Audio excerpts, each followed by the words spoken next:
안녕하십니까. 거짓과 진실의 우종창 기자입니다. 안녕하세요. 태극기 애국국민 이진아입니다. 오늘 이 시간에는 JTBC가 문제의 태블릿 PC를 어떻게 입수했는지 그 과정을 제가 설명해 드리겠습니다. JTBC는 처음에는 최수원 씨가 머물렀던 독일의 쓰레기통에서 주워왔다, 이렇게 이야기를 하다가 나중에는 김필중 기자가 WK 사무실 고영태 책상에서 발견해서 가져온 것이다 라는 식으로 보도 내용을 바꾸었습니다. 저는 JTBC의 이 보도 내용도 사실이 아니라고 확신합니다. 증거가 많습니다. 그 증거 중에 하나가 김의겸 청와대 대변인이 한 말입니다.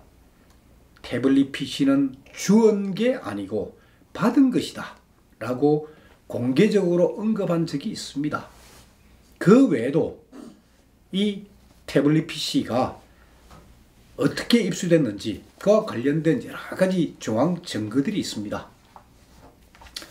자, 김의겸 대변인은 한겨레 신문 선임 기자로 활동하던 2016년 11월 1일입니다.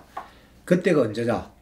JTBC가 태블릿 PC 보도, 그러니까 10월 24일 날 드레스덴 연설문 수정했다라고 보도했던 그 보도로부터 한 일주일이 지난 시점입니다. 그때 김의겸 당시는 한겨레 신문 선임 기자였죠. 김의겸 기자는 오마이뉴스에서 운영하는 장윤선, 박정호의 팟짱이라는 이 프로그램에 출연해서 이런 취지로 말합니다.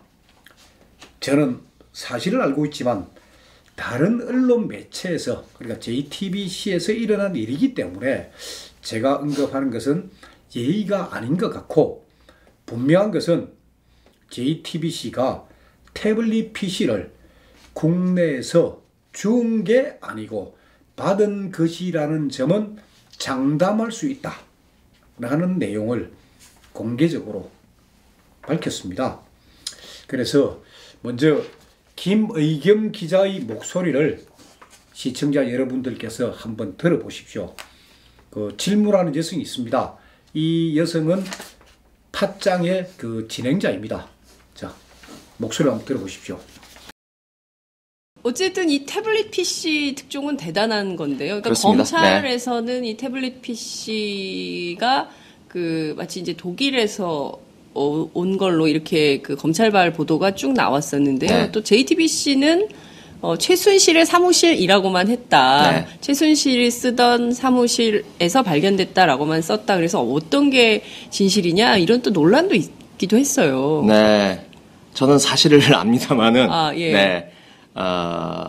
다른 언론 매체에서 일어난 일이기 때문에 제가 말하는 건 A에 어긋나는 것 같고요. 네. 제가 알고 있는 바로는 네. 하여튼 국내에서 받은 거고 주운 게 아니고 받은 거다. 네. 그것만은 제가 장담할 수 있습니다. 예. 그리고 그걸 거기까지 말씀드리죠. 네. 많은 말씀을 해주셨습니다. 주운 게 아니고 받은 거다. 여러분 어떤 의미인지 아시겠죠? 예. 어찌됐든 JTBC 단독 보도로, 어찌 보면 저는 또 다른 미디어의 현상이다. 이렇게도 보이더라고요. 또 다른 점은요, 이게 TV조선, 한겨레, JTBC, 그리고 또 이제 그 JTBC 보도위에는 3사가 막 서로 막 받아쓰면서 일종의 진보 보수를 넘나드는 언론 콜라보 현상이 나타났다. 이런 분석도 하더라고요.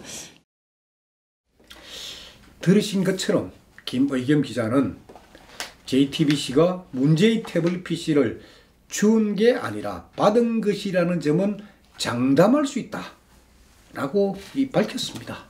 그러니까요. 저는 그 당시에 뭐 독일에서 쓰레기통에서 주웠다, 한국에서 했다 너무나 헷갈려서 뭐 어차피 전체가 거짓말이 봤기 때문에 신경 안 쓰는데요. 그리고 이렇게 중요한 얘기가 나오는데 방송에서도 별로 다루는 것 같지도 않아요. 아니 뭐 팟짱이나 유튜브나 국민들이 봅니까? 안 봅니다. 안 보는데 중요한 거는 어디서인지는 모르지만은 곳곳에서 지금 진실이 드러나고 있는 거예요. 그러니까 영원한 비밀은 없는 거예요. 자, 진실은 하나입니다. 그런데 그거를 JTBC가 계속 숨기고 있다 보니까, 숨기려고 계속 거짓말을 하다 보니까 곳곳에서 그 증거들이 드러나고 있다는 그 점을 제가 말씀드리는 겁니다. 자, 그러면은 JTBC가 결국 받은 거다 하면은 JTBC 손석희 보도 담당 사장 겸 앵커는 문제의 태블릿 PC를 누구로부터 받았을까요? 이 부분입니다. 누구로부터 받았냐? 이 부분은 사실 그 JTBC 태블릿 PC 보도가 있었던 그 얼마 후에 한 언론사에서 이미 취재를 했습니다. 취재를 거의 다 했는데 보도하기 직전에 중앙일보와 JTBC의 대주주인 홍석현 회장 측에서 보도를 하지 못하도록 압력을 행사하는 바람에 기사화되지를 못했던 겁니다. 저는 이 부분을 취재한 기자를 만났습니다. 그리고 사실관계를 모두 확인했습니다. 그러나 그 기자가 취재원을 공개하지 말아달라 하는 요청을 저에게 했기 때문에 그 언론사 이름과 그 취재기자 이름은 제가 알고 있지만 공개하지는 않겠습니다. 뭐 대통령... 그러나 요것만 제가 말씀드리고, 그러나 이 언론사가 최근 들어 대국민 기만 사건의 실체를 다른, 그러니까 기성 언론과는 다르게 진실에 접근하는 방향으로 보도를 하고 있기 때문에 조만간 홍석현 회장과 태블릿 PC 그리고 손석희 사장과의 관계는 이 언론사에서 보도할 가능성이 있다는 점은 제가 밝혀드립니다.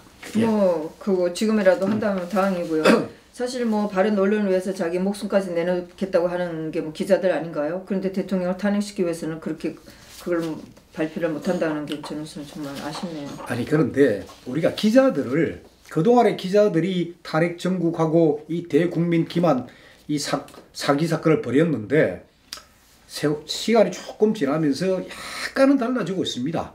그래서 기자들 너무 욕만하지 마시고 지금 달라지는 변화도 우리가 받아들이면서 이렇게 지켜보는 게 그것도 필요할 것 같아요.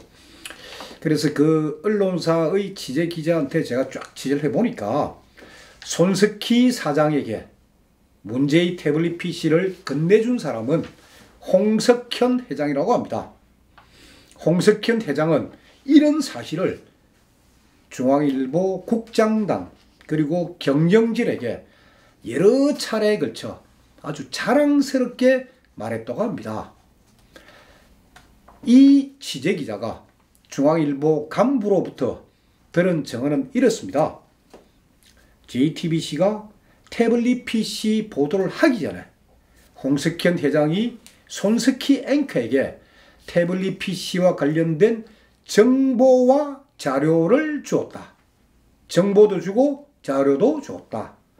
그런 이야기를 간부회의에서 태블릿 PC 보도가 탁 터지고 JTBC 주가가 한참 올라갈 무렵에 그런 이야기를 간부회의 석상에서 자랑스럽게 이야기하는 것을 여러 차례 들었다는 그 증언입니다.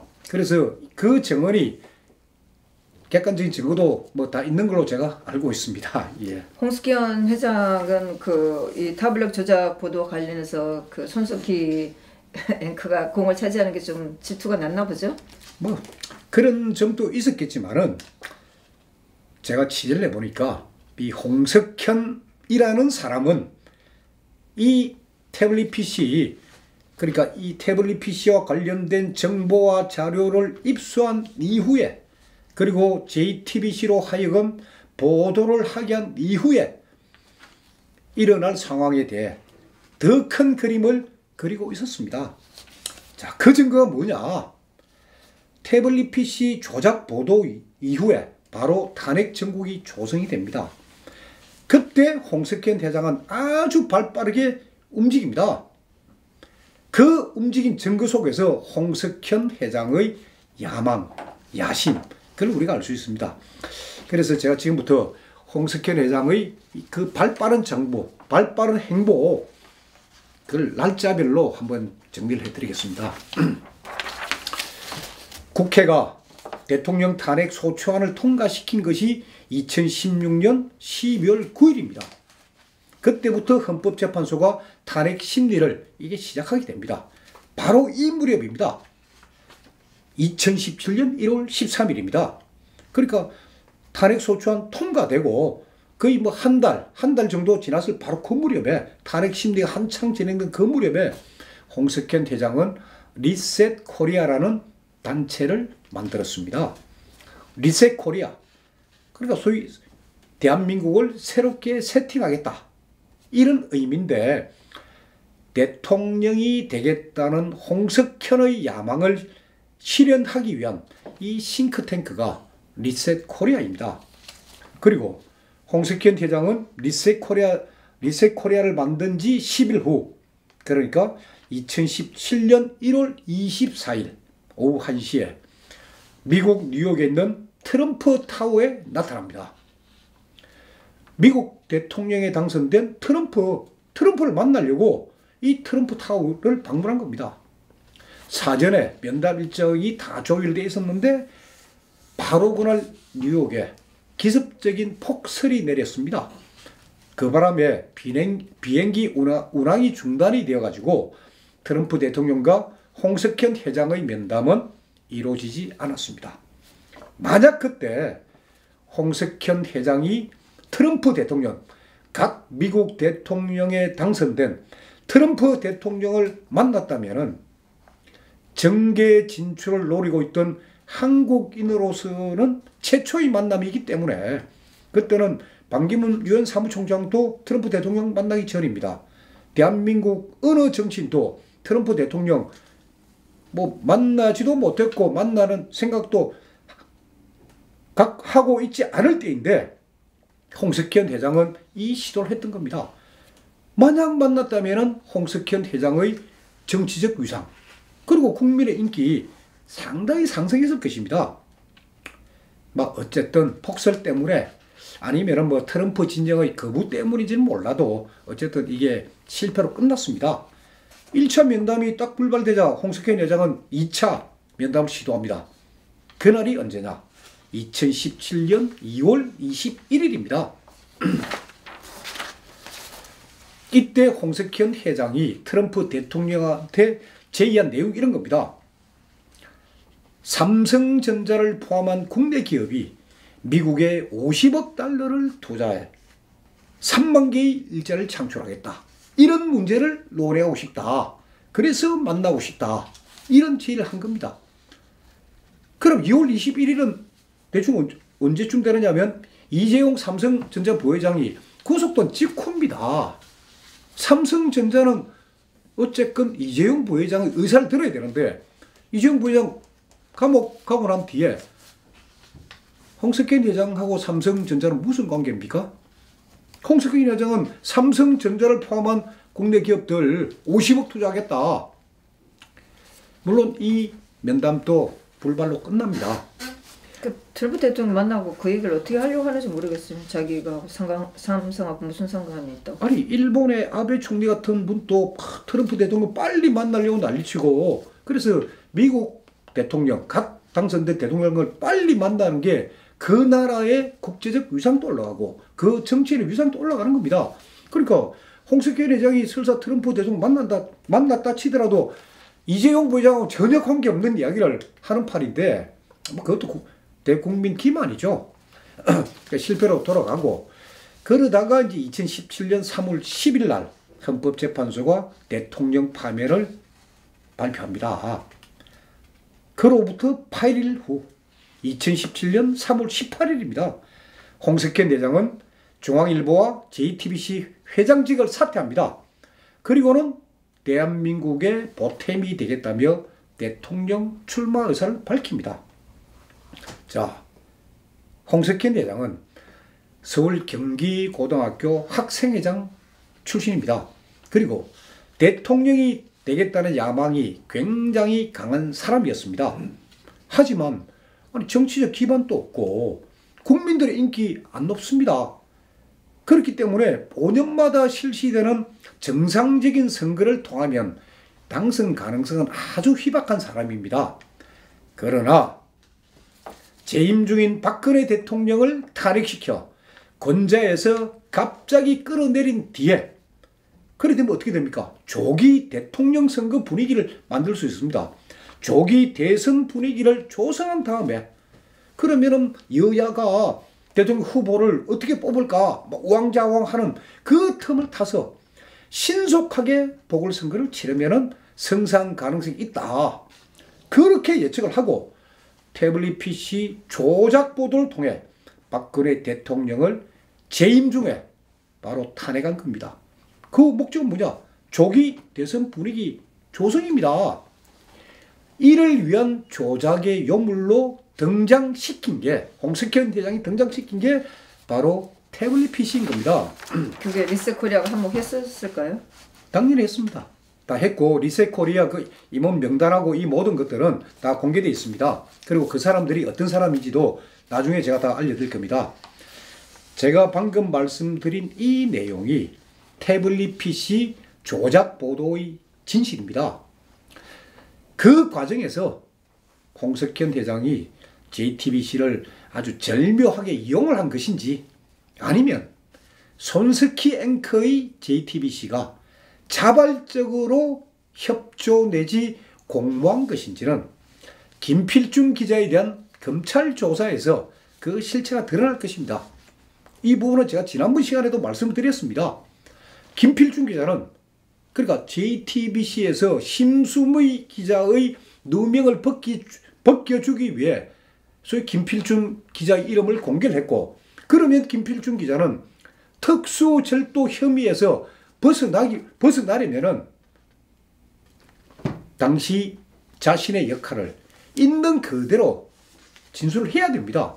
그렇게 진술 안 하면은 결국 특수절도 혐의, 그 혐의를 김필중 기자가 뒤집어쓰게 되는 겁니다. 그 원색적으로 그러면 누가 시켜서 이런 시나리오를 했다 이렇게 얘기한다는. 그렇죠. 그렇게 이야기하면은 제일 좋죠. 그러니까 김필중 기자는 아니 선배 기자들이 시켜서 저는 그 WK 사무실 고영태 책상에 있다고 하니까 제가 들고 왔습니다. 들고 왔을 따름입니다. 그래 있는 대로 이야기하면 되는 거예요. 자, 그 다음 문제는 뭐냐? 그 다음 단계는 그거예요. 이제 그러면 자 홍석현 회장이 손석희 앵커한테 태블릿 PC 줬다는 이야기를 제가 말씀드린 거고 그럼 홍석현 회장은 이 문제의 태블릿 PC를 어떻게 입수하였을까? 이 의문이 남습니다. 어떻게 입수했을까? 그 단서가 홍석현 회장의 아들 홍정도 씨하고 태블릿 PC 개통자겸 소유주 김한수 행정관과의 돈독한 관계입니다. 두 사람은 1977년생으로 그리고 올해 나이 41죠. 동갑입니다. 홍정도 씨와 김한수 행정관이 자주 만나는 그리고 만나서 술도 같이 먹고 가까이 지낸 그런 관계라는 것은 이미 기자들의 취재로 이건 다 확인된 사실입니다.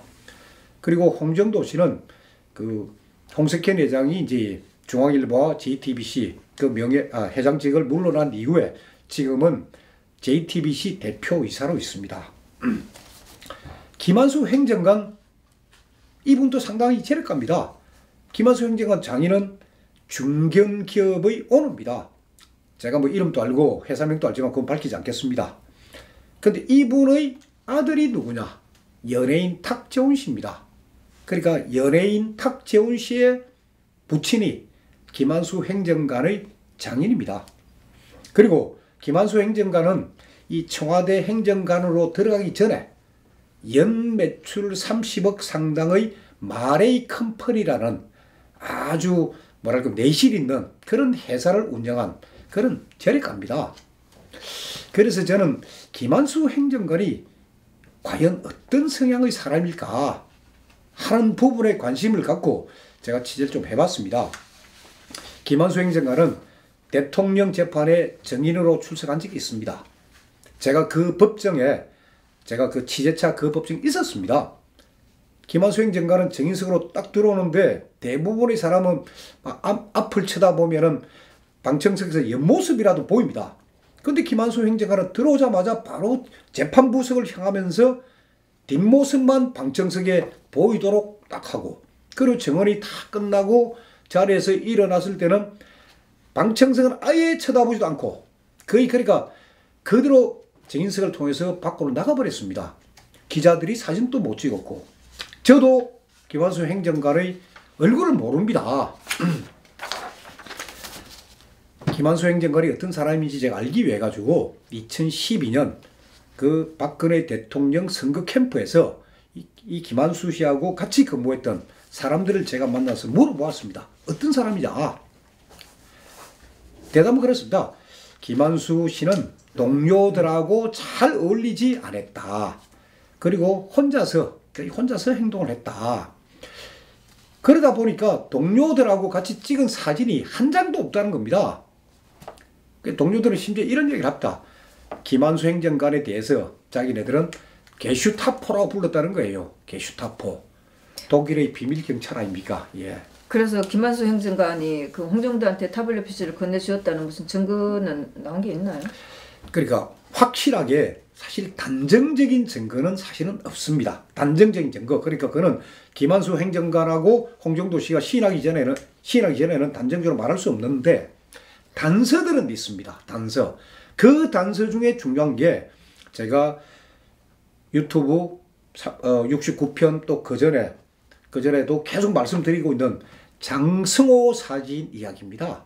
장승호 사진이 태블릿 PC에 삽입되어 있다는 그 이야기. 이게 상당히 중요한 단서입니다.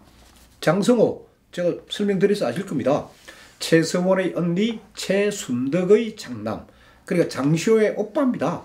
이 장승호는 베트남에서 유치원사를 하다가 2012년 6월 25일 날 한국으로 잠시 귀국한 길에 이 중국집 어닝에서 이모 최소원과 같이 저녁을 먹고 그때 식사했던 장면이 태블릿 PC에 다 촬영되어 있습니다. 태블릿 PC에는 이 장승호 사진이 석 장 들어 있습니다. 석 장. 거의 포즈는 똑같습니다. 그런데 JTBC가 이 태블릿 PC를 입수한 이후에 태블릿 PC 이 사용자를 추정할 수 없게 하기 위하여 사진 파일들을 모두 지웠다가 다시 복원을 합니다. 이 과정에서 장승호 사진 한 장에 대해서만 기본 자료, 이 전문가들은 뭐 기본 값이라 이야기했다. 기본 자료를 일부 누락하는 바람에 이 사진은 아주 새롭게 생성된 사진으로 확인된 겁니다. 누가 확인했냐? 국립과학수사연구원입니다. 국립과학수사연구원 포렌식 결과에서 장승호 사진은 새롭게 생성된 거다. 이 사실이 확인이 된 겁니다. 그래 나머지 사진들은 완벽하게 JTBC가 완벽하게 복원을 했지만은 장승호 사진 부분에서 복원했다는 흔적을 남겨놓은 겁니다. 쉽게 말해서 범죄 현장에 지문을 남겨놓은 그 실수, 그거를 JTBC가 저지른 겁니다.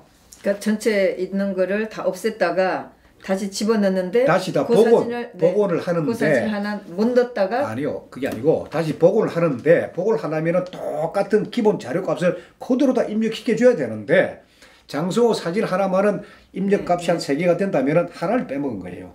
그게 드러난 겁니다. 그게. 네.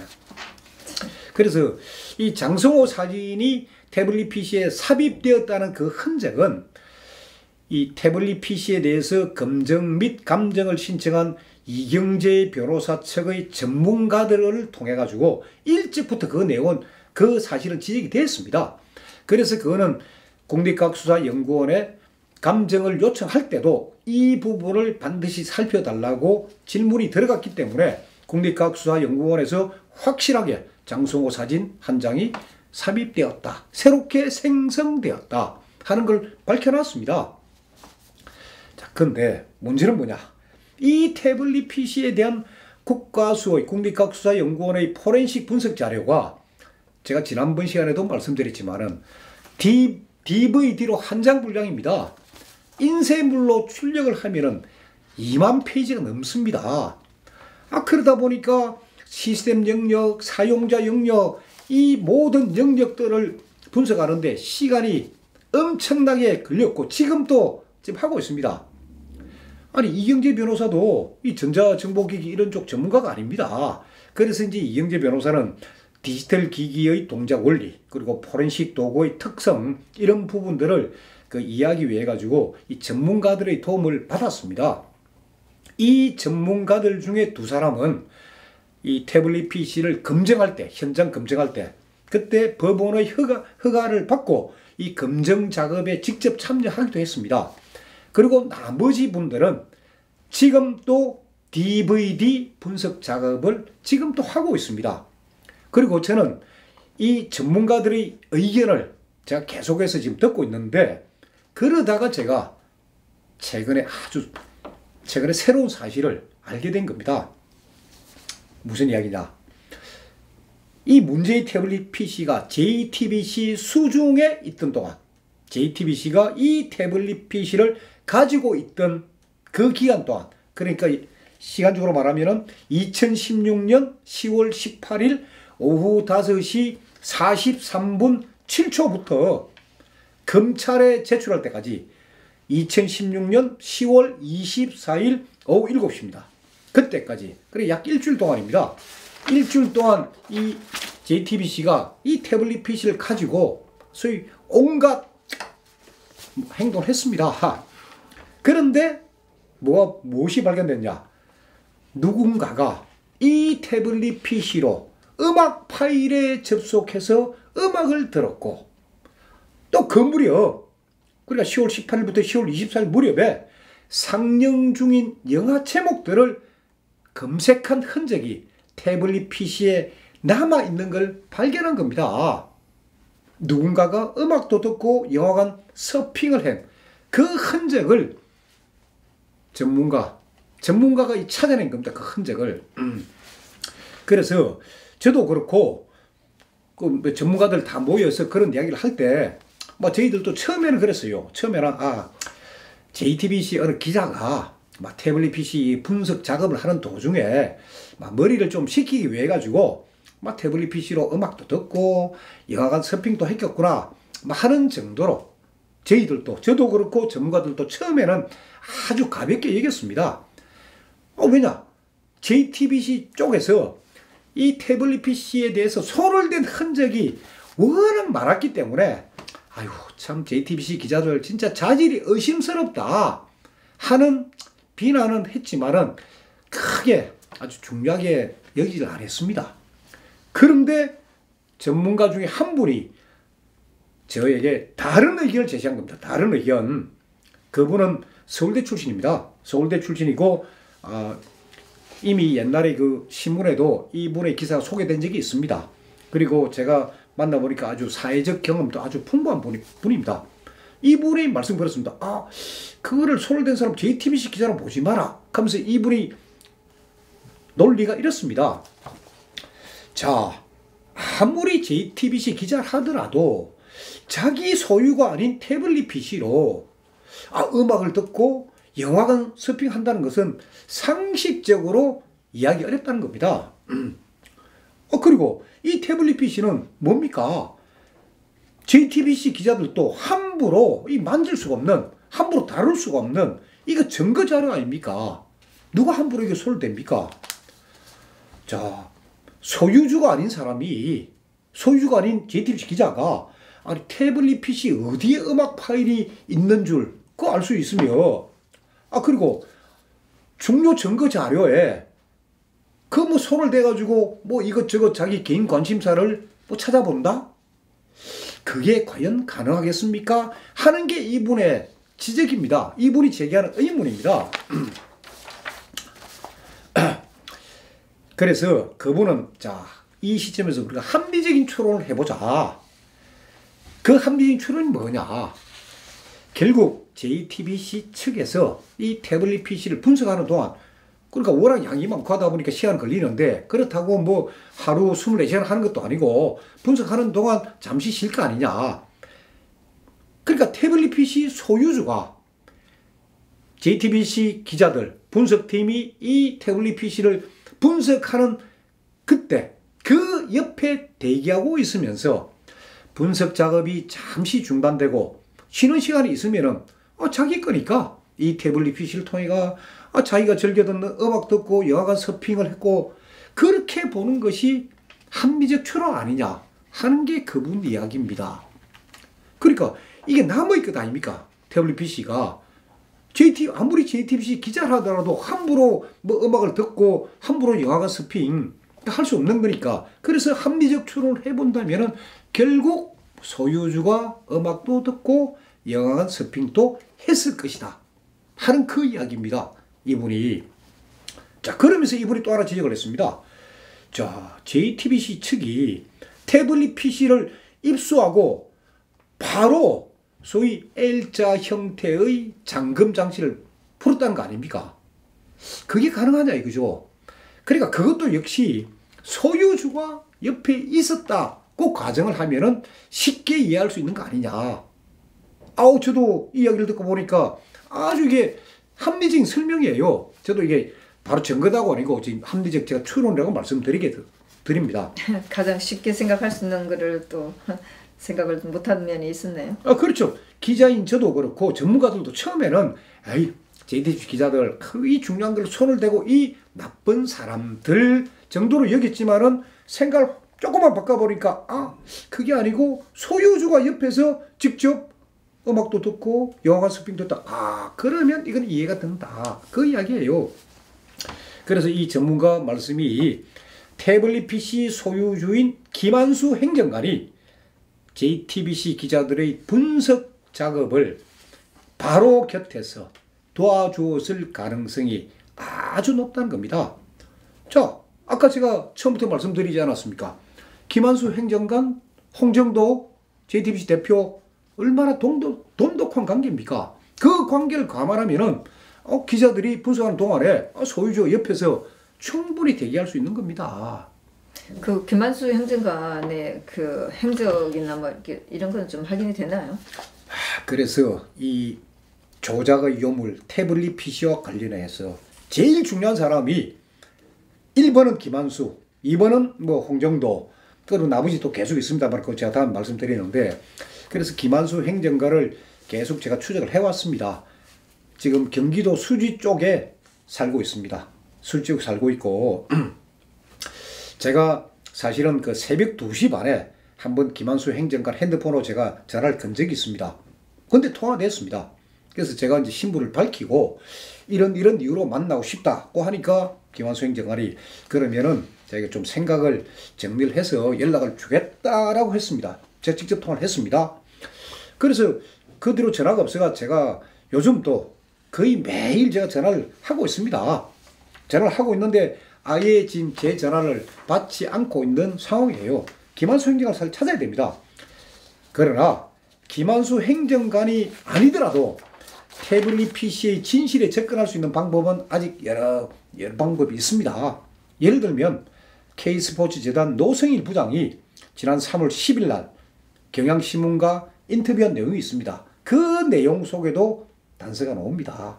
자, 그런 부분들은 제가 다음 시간에 계속해서 이 태블릿 PC의 미스터리, 진실, 그러니까 JTBC가 태블릿 PC를 어떻게 입수했고 그리고 어떻게 분석했고 하는 것을 제가 설명드리고 그 뒤에는 홍석현 회장의 거대한 야망, 대통령이 되겠다는 거대한 야망이 들어있다는 것, 그런 점들을 제가 계속해서 설명을 드리겠습니다.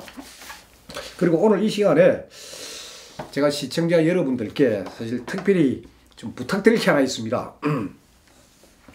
쉽게 말해서 독립군 10만 명 양성 운동입니다. 제가 그동안에 이 거짓과 진실 이 방송을 제가 운영을 하는 것은 사실 독립운동을 한다는 심정으로 제가 이 대국민 기만 사건의 실체를 제가 추적을 하고 있었습니다. 근데 제가 이 독립운동이라는 이 표현을 쓴 거는 제 표현이 아닙니다. 사실 이 표현은 박근혜 대통령께서 하신 표현입니다. 2016년 10월 무렵 언론이 대국민 기만 이 사건 극성을 뜰 때 그때 박근혜 대통령께서 우병우 민정수석을 불러가지고 한 말이 자 지금부터 우리 독립운동하는 심정으로 버텨나가자 그 이야기를 하셨답니다. 제가 지금 우병우 민정수석은 감옥에 있지만은 그 전에 제가 만나서 이 이야기를 다 들었습니다. 그래서 대통령께서도 지금 독립운동을 하는 심정으로 계시고 우병우 민정수석도 마찬가지고 그래서 제가 이제 독립운동이라는 이 표현을 제가 썼던 겁니다. 그러면 왜 10만 명 독립군 10만 명 양성운동이냐. 거짓과 진실이 지금 뭐 71편까지 오고 하지만은 참 네이버나 구글 검색창에서 전혀 검색이 안 되고 있습니다. 그러니까 거짓과 진실한 유튜브가 있다는 그런 사실을 아는 사람조차 많지가 않습니다. 거짓과 진실의 현재 독자가 지금 34,000명입니다. 그 34,000명의 독자를 10만 명으로 늘리겠다. 그것이 독립군 10만 명 양성운동입니다. 그래서 시청자 여러분들께서 주변 사람들에게 특히 젊은 사람들에게 이 거짓과 진실한 유튜브가 있다는 거 널리 알려주시고 그리고 구독 버튼을 좀 눌러주라고 그걸 좀 홍보해 달라는 그 부탁을 제가 오늘 이 자리에서 하는 겁니다. 자, 구독 버튼을 누른다 해서 이 돈을 내는 건 결코 아닙니다. 다만 이제 새로운 동영상이 올라올 경우에 이 핸드폰에서 뭐 이를 알리는 그런 잡음이 좀 들립니다. 아마 그런 소리를 싫어하시는 분들은 아마 구독 버튼을 안 누르시고 그렇게 알고 있는데 약간의 불편이 있으시더라도 좀 감안하셔가지고 10만 명, 구독자 10만 명만 되면은 거짓과 진실이 힘을 얻고 그리고 기성 언론이 이 거짓과 진실의 이 방송을 결코 외면하지 못할 겁니다. 언젠가는 보도가 될 겁니다. 저도 그걸 기다리고 있고 그 계기가 되는 게 결국 독자 수 10만 명이라고 저는 생각합니다. 제가 뭐 좀 부담을 갖게 해서 대단히 죄송합니다. 그래서 저나 이진아 씨나 자 대통령을 묻어버린 이 거짓의 산을 파헤치는데 과거도 그렇고 지금도 그렇고 앞으로도 최선을 다하겠습니다. 진아 씨 오늘도 감사합니다. 네, 열심히 알리겠습니다.